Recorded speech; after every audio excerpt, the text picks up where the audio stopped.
नमस्कार दोस्तों, स्वागत है आप सभी लोगों का आपके अपने चैनल ट्रेडर्स डायरी में। दोस्तों आज हम बात करेंगे बर्गर किंग के ऊपर। अब इतनी गिरावट हो चुकी है तो अब क्या खरीदना चाहिए या नहीं। दोस्तों बर्गर किंग 14 दिसंबर को लिस्ट हुआ, ओपन 112 रुपए से 115 रुपए के बीच हुआ और खुलते ही लो बनाया 108 रुपए 40 पैसे का। फिर 17 दिसंबर को हाई बनाया 213 रुपए का। केवल 4 से 5 दिनों में आपका पैसा 3.5 गुना हो गया। उसके बाद एंट्री होती है बिग फंड्स की, खरीदा हुआ माल बेचने लगे और बर्गर किंग पर बियर रोज हावी होने लगा, जिसकी वजह से रिटेल फंस गया।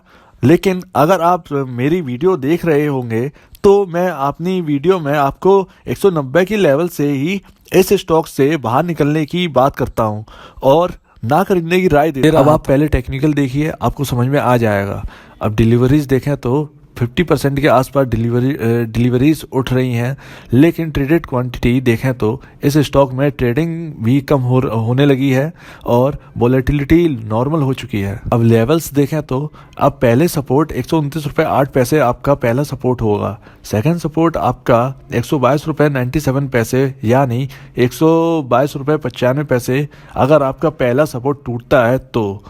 और थर्ड सपोर्ट आपका 117 रुपये 40 पैसे होगा, यानी अगर आपका सेकंड सपोर्ट टूटेगा तो ये आपका तीसरा सपोर्ट होगा।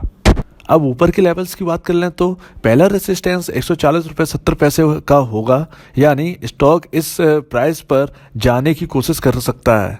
सेकेंड रेसिस्टेंट 146 रुपये 25 पैसे, अगर आपका पहला रेसिस्टेंट टूट जाता है तो ये 146 रुपये जाने की कोशिश करेगा। थर्ड रेसिस्टेंस आपका 152 रुपये 35 पैसे है, अगर ये सेकेंड रेसिस्टेंस आपका टूटता है तो ये 152 रुपये 35 पैसे जाने की कोशिश करेगा।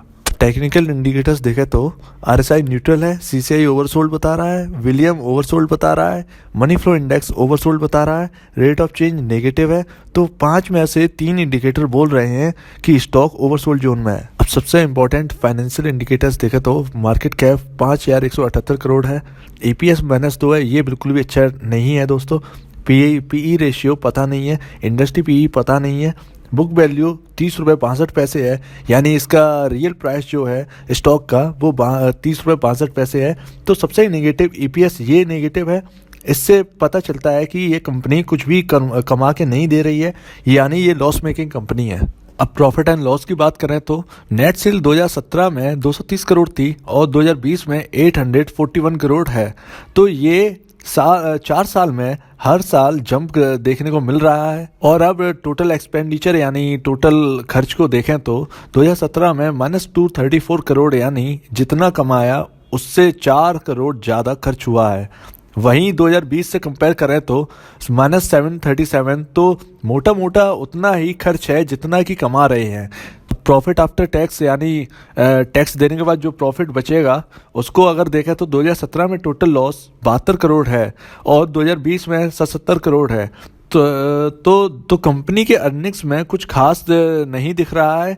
वहीं अगर शेयर होल्डिंग या शेयर होल्डर्स को देखें तो बड़े बड़े नाम आपको देखने को मिलेंगे, government of Singapore, SBI fund और एक लंबी लिस्ट है जिसे मैं इस वीडियो में नहीं बता सकता, ये काफ़ी टाइम लेगा। तो अब क्वेश्चन यही है कि यहाँ खरीदना चाहिए या नहीं।